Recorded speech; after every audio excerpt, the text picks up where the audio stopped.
الحمد لله وكفى وسلام على عباده الذين اصطفى أما بعد فأعوذ بالله من الشيطان الرجيم بسم الله الرحمن الرحيم والسماء ذات البروج واليوم الموعود وشاهد ومشهود قتل أصحاب الأخدود النار ذات الوقود سبحان ربك رب العزة عما يصفون وسلام على المرسلين والحمد لله رب العالمين اللهم صل على سيدنا ومولانا محمد وعلى آل سيدنا ومولانا محمد وبارك وسلم اللهم صل على سيدنا ومولانا محمد وعلى آل سيدنا ومولانا محمد وبارك وسلم اللهم صل على سيدنا ومولانا محمد وعلى آل سيدنا ومولانا محمد وبارك وسلم۔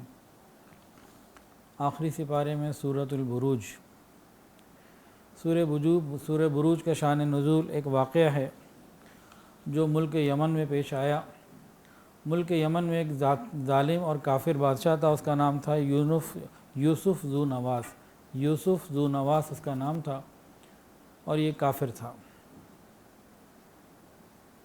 اس نے کسی ساحر یا کاہن سے رابطے میں تھا، تو ساحر اور کاہن جو تھا اس کی عمر زیادہ ہونے لگی، تو اس نے بادشاہ کو کہا کہ مجھے کوئی اچھا سمجھدار، تیز، ہونہار، ہوشیار بچہ دے دو تاکہ میں اس کو اپنا علم سکھا دوں، اس سے پہلے کہ مر جاؤں میں اسے سکھا دوں۔ تو بادشاہ نے اپنی رعایا میں سے ایک بہت خوبصورت، سمجھدار، ذہین، ہونہار بچہ اس کے حوالے کیا کہ ٹھیک ہے تم اس کو اپنا فن سکھاؤ۔ یہ نبی علیہ السلام کی پیدائش سے 70 سال پرانا واقعہ ہے۔ تو اس بچے کا نام تھا عبداللہ ابن تامر۔ اب یہ عبداللہ جو ہے یہ اس ساحر کے پاس جاتا یا کاہن جو تھا اس سے اس کی چیزیں سیکھتا۔ ایک دن اچانک یہ جا رہا تھا تو راستے میں ایک عیسائی راہب ملا۔ اس زمانے میں عیسائیت صحیح مذہب تھا اور عیسائیت ہی اہل حق تھی، عیسائی مذہب ہی حق پہ تھا۔ وہاں جانے لگا، وہاں ایک راہب سے ملاقات ہوئی، وہاں کوئی خدا ترس قسم کا راہب موجود تھا۔ اس نے اس بچے کو دیکھا سمجھدار ہے تو اس کو دین عیسائیت کی تعلیم دی۔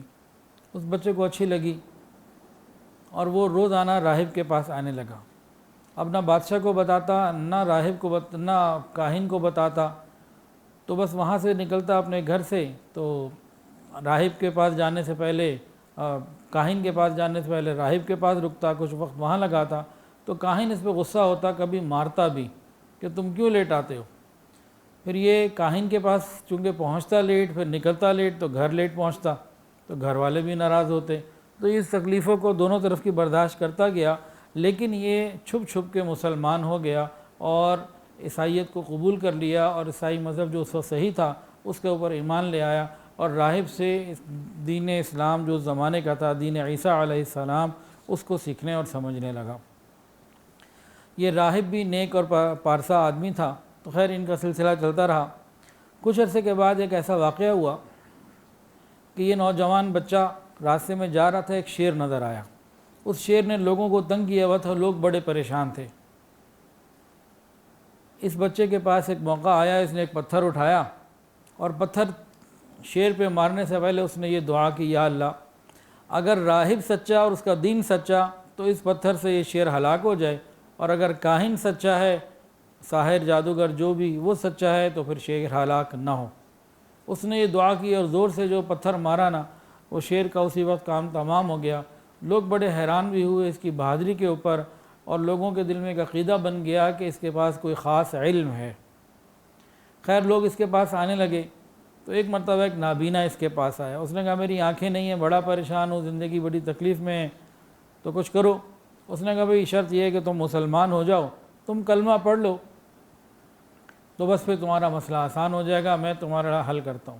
وہ مسلمان ہونے کی اور اسلام لانے کی، عیسائیت کو اس زمانے کا جو دین تھا اس کو قبول کرنے کے لیے تیار ہوا۔ اس بچے نے دعا کی، جو پڑھا، بہرحال اس کی بینائی آ گئی، اس کا مسئلہ حل ہو گیا۔ ادھر بادشاہ کو اس قسم کی اطلاعات جب ملیں تو بادشاہ نے پھر پولیس بھیج کر اس راہب کو، اس نابینا کو اور اس عبداللہ ابن تامر تینوں کو گرفتار کروایا۔ گرفتار کروانے کے بعد سارے حال چال ان سے پوچھے تو راہب کو بھی قتل کروا دیا اور اس نابینا کو جو ٹھیک ہو چکا تھا اس کو بھی قتل کروا دیا۔ اس بچے کو قتل تو نہ کروایا لیکن قتل کرنے کے لیے بھیج دیا۔ ایک ساتھ پولیس کا یا فوج کا دستہ بھیجا، کچھ لوگوں کو بھیجا کہ بھی جاؤ اس کو اوپر پہاڑی کے اوپر سے جا کے نیچے پھینک دو، نیچے گرا دینا۔ اب وہ لوگ اس کو لے کے گئے، یہ پہاڑی کے اوپر گیا ہے تو واپس اکیلا نیچے آ گیا، وہ سارے وہیں مر گئے۔ پھر بادشاہ کے پاس آگے کھڑا ہوا، بادشاہ بڑا حیران کہ اس کو تو بھیجا تھا اتنے لوگوں کے ساتھ، وہ مر گئے، یہ اکیلے واپس آ گیا۔ اب بادشاہ نے ایک اور جماعت بھیجی، ایک اور ٹیم، جاؤ اس کو دریا میں سمندر میں غرق کر کے آؤ۔ کشتی میں وہ لوگ گئے، اس کو ساتھ بٹھایا ہوا تھا، وہاں اس نے کوئی دعا کی، وہ سارے ڈوب گئے، یہ واپس آ گیا، پھر بادشاہ کے دربار میں آ گیا۔ بادشاہ بڑا حیران ہوا کہ بھئی یہ کیا ماجرا ہے، اس کو یہ ختم کیوں نہیں ہوتا؟ تو بہرحال اب بادشاہ کو اس بچے نے بتایا، اس نے کہا بھئی اگر آپ چاہتے ہو نا کہ آپ مجھے مارو تو حل میں آپ کو بتاتا ہوں۔ اپنے ترکش میں سے ایک تیر نکال کے دیا، کہا کہ بسم اللہ پڑھ کے یہ تیر مجھے مار دینا تو میرا انتقال ہو جائے گا، یہی تمہارے پاس ایک حل ہے، بسم اللہ ربی۔ جب بسم اللہ ربی کہہ کے تم مارو گے تو بس پھر میرا کام تمام ہو جائے گا اور تمہارا مقصد پورا ہو جائے گا۔ بادشاہ تو غرض مند تھا، غرض مند دیوانہ ہوتا ہے، اس نے تو اس بات کو نہیں سمجھا کہ اس کے اندر ایک بہت بڑی دین کی اور توحید کی دعوت ہے، کہ بادشاہ خود کچھ نہیں، اللہ جو چاہے وہی ہونے والا ہے۔ تو بادشاہ نے بہرحال اس تیر پہ بسم اللہ ربی کہہ کے یا کہلوا کر اس کو جب تیر لگا، اس بچے کی وہیں شہادت ہو گئی، وہ اس کا انتقال ہو گیا۔ اس واقعے کو دیکھتے ہی عوام کی بہت بڑی تعداد اسی وقت کلمہ پڑھ کے مسلمان ہو گئی، کہنے لگی اللہ ہی قدرت والا ہے، اللہ ہی حکمت والا ہے، ہم تو اسی پر ایمان لاتے ہیں۔ اب بادشاہ بڑا پریشان ہوا، ابھی تو ایک مسلمان تھا، ادھر تو جناب اتنی بڑی تعداد، کئی کتابوں میں 12,000 اور کئی میں اس سے بڑی تعداد میں لوگ مسلمان ہو گئے۔ بادشاہ بہرحال حکومت میں تھا اور اس نے اپنے جب درباریوں سے مشورہ کیا تو ان لوگوں نے مشورہ دیا کہ خندقیں کھودی جائیں اور ان کے اندر آگ بھر دی جائے اور ان سب کو اس میں زندہ جلا دیا جائے۔ انہوں نے کیوں اللہ کا نام لیا؟ ان کا قصور صرف اتنا تھا کہ انہوں نے اللہ کا نام لیا تھا۔ تو اسی طریقے سے کیا گیا، خندقیں کھدوائی گئیں اور اس کے بعد ان لوگوں کو ایک ایک کر کے اس میں ڈالتے چلے گئے اور سب لوگ جانے لگے۔ صرف ایک عورت ایسی تھی جس کی گود میں ایک بچہ تھا، شاید بچے کی وجہ سے اس کو تھوڑی سی جھجک سی محسوس ہوئی، وہ بچہ آگے بڑھ گیا، آگ میں گیا اور چھوٹا بچہ اپنی ماں کو کہنے لگا اماں جان صبر کرو، آپ حق پر ہیں، اور جو لوگ اور باقی لوگ جو تھے وہ سارے کے سارے جلتے چلے گئے اور سب کے سب اللہ رب العزت نے ان کی مغفرت فرمائی اور ان کو جنت کے اعلیٰ درجات عطا فرمائے۔ تو اس پس منظر میں سورہ بروج نازل ہوئی جس میں اللہ رب العزت نے بتایا کہ ان لوگوں کا قصور کیا تھا، صرف اتنا کہ یہ ایک اللہ کو ماننے لگے تھے۔ وَالسَّمَاءِ ذَاتِ الْبُرُوجِ، اللہ رب العزت نے اس کی قسم کھائی۔ ہمارے ہاں جو برج مشہور ہے نا، یہ 12 برج اور یہ سیارے اور یہ مہینوں کے ساتھ، یہ سب جھوٹی باتیں ہیں، اس کا اس برج سے کوئی تعلق نہیں جو قرآن مجید کے اندر ہیں، جس کا ذکر اللہ نے کیا۔ جمہور مفسرین کے نزدیک یہ بڑے بڑے ستارے ہیں، اور عبداللہ ابن عباس رضی اللہ عنہ کا یہ قول ہے، اور بعض دوسرے حضرات کہتے ہیں کہ یہ محلات ہیں بڑے بڑے۔ بہرحال یہ وہ مکانات ہیں جو آسمان میں نگران فرشتوں کی پہرے کے لیے اللہ نے بنائے ہیں۔ وَالْيَوْمِ الْمَوْعُودِ وَشَاهِدٍ وَمَشْهُودٍ، یوم موعود سے مراد قیامت کا دن، شاہد سے مراد جمعہ کا دن، اور مشہود سے مراد یوم عرفہ کا دن۔ ان الذین فتنوا المؤمنین، یہ ان ظالموں کی سزا کا بیان جنہوں نے مسلمانوں کو صرف ان کی ایمان کی بنیاد پر آگ کی خندق میں ڈال دیا۔ یہ اللہ رب العزت کا ایک نظام ہے۔ دنیا کے اندر تو کئی مرتبہ ایسا ہوا کہ ظالم بادشاہ نے مسلمانوں کو، ایمان والوں کو، اہل حق کو ختم کیا اور ان کو تکلیفیں پہنچائیں، اور اہل حق نے ہمیشہ قربانیاں دیں۔ اللہ رب العزت نے اس کے اندر فرمایا کہ تم سے پہلے بھی، اس بادشاہ سے پہلے بھی بڑے لوگ آئے تھے، آل فرعون بھی آئے اور قوم سمود بھی آئی، قوم عاد بھی آئے، وہ سب کے سب ختم ہو گئے۔ فرعون اور سمود، ان کے پاس بھی بڑے بڑے لشکر تھے، لیکن اللہ تعالیٰ نے ان سب کو ناکام اور نامراد کر دیا۔ یہ مسلمان جو لوگ یقین کے ساتھ ایمان لائے، نیک اعمال کیے، ان کے لیے جنت کے باغ ہیں جن کے نیچے نہریں بہتی ہیں، اور یہ بہت بڑی کامیابی ہے۔ ایک عام آدمی دنیا کی نظر سے یہ دیکھتا ہے کہ میری جان چلی گئی، سب کچھ ختم ہو گیا، میں ناکام ہو گیا، لیکن قرآن کی نظر سے دیکھنے والا، رسول اللہ صلی اللہ علیہ وسلم کی نظر سے دیکھنے والا، آخرت کو اپنے سامنے رکھنے والا، اللہ کے نام کے اوپر قربانی دینے کو کامیابی سمجھتا ہے۔ اللہ فرماتے ہیں ذالک الفوز الکبیر، یہ وہ لوگ ہیں جو بڑی کامیابی کو پہنچے۔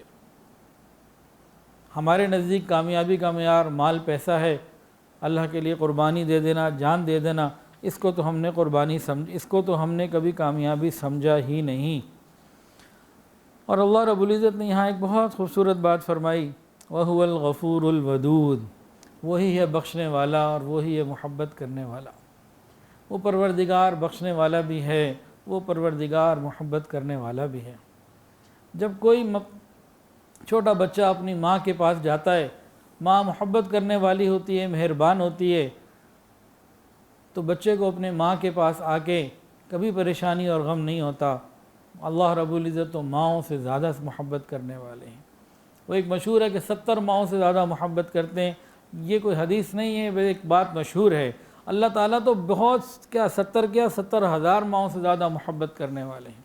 وَهُوَ الْغَفُورُ الْوَدُودُ، کو آئے تو صحیح رب کی طرف لوٹ کے اللہ تعالیٰ سارے گناہوں کو معاف فرما دیتے ہیں۔ جب شیطان نے قسمیں کھائی تھی نا، میں آگے سے، پیچھے سے، دائیں سے، بائیں سے، چاروں طرف سے ان کو بہکاؤں گا، خراب کروں گا، حضرت آدم علیہ السلام نے پھر اللہ تعالیٰ سے جب مانگا تھا، اللہ تعالیٰ نے فرما دیا تھا میری عزت کی قسم، میرے جلال کی قسم، یہ بہکاتا رہے گا شیطان مردود، میرے بندوں کو بہکاتا رہے گا، بہکاتا رہے گا، بہکاتا رہے گا، لیکن میرے بندے جب کبھی توبہ کے لیے میرے در پر آئیں گے، میں سارے گناہوں کو معاف فرما دوں۔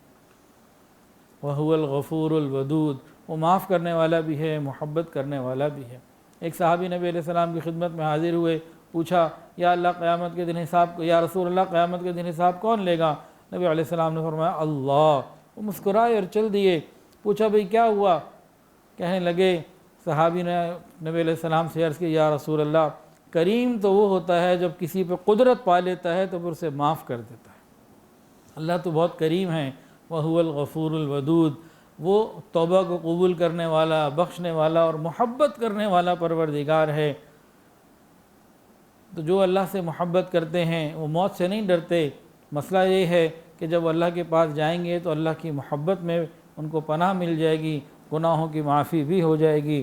وَهُوَ الْغَفُورُ الْوَدُودُ، وَهُوَ الْغَفُورُ الْوَدُودُ، ذو العرش المجید، مالک ہے بڑے عرش کا، بڑی شان والا، فعال لما یرید، جو چاہتا ہے وہ کرتا ہے۔ اللہ تعالیٰ سے دعا ہے اللہ تعالیٰ ہمیں اس رمضان میں سچی پکی توبہ کرنے کی توفیق عطا فرمائے۔ وآخر دعوانا ان الحمد للہ رب العالمین۔ ویڈیو کے نیچے سبسکرائب کے بٹن پہ کلک کریں، بیل کے آئیکن پہ کلک کیجئے تاکہ ہر نئی ویڈیو کی نوٹیفیکیشن آپ کو مل جائے۔